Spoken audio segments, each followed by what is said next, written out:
Minsan naisip niyo na ba kung sino talaga ang sarili niyo? Or have you ever wondered, who am I? Sino nga ba talaga ako?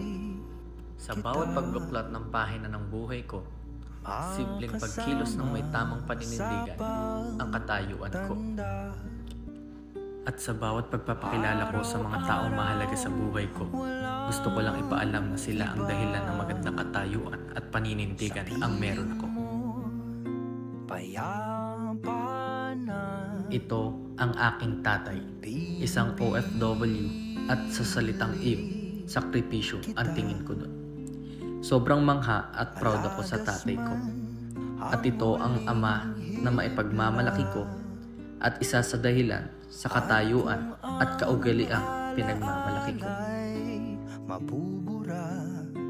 Ito naman ang nanay ko.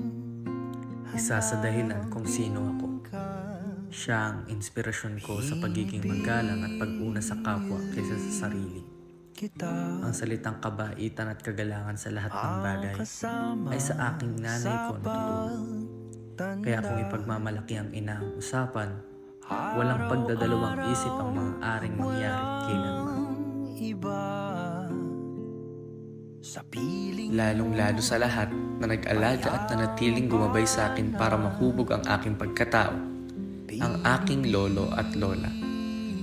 Ang lolo at lola ko ang mga mahal ko sa buhay na bumuo ng malaki kong standard sa pagkatao.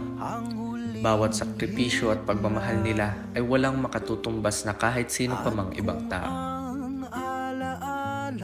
And of course, the Lord our God. Wala naman ng ibang makatutumbas sa Kanya at sa kabutihan na taglay na siyang kayang-kayang mahubog ang ating bawat pagkatao.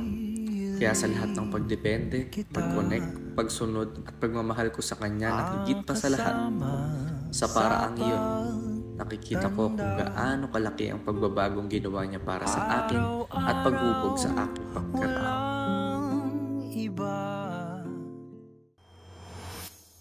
Bukod sa mga mahal ko sa buhay, ating alamin ang mga parting bagay na makapaghahayag kung sino nga ba talaga ako. Look into my eyes, look into my eyes.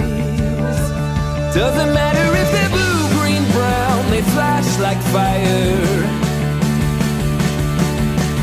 Colors of the earth, colors of the earth. Take your flag and stick it where you like, I'm reaching higher. Oh, darling.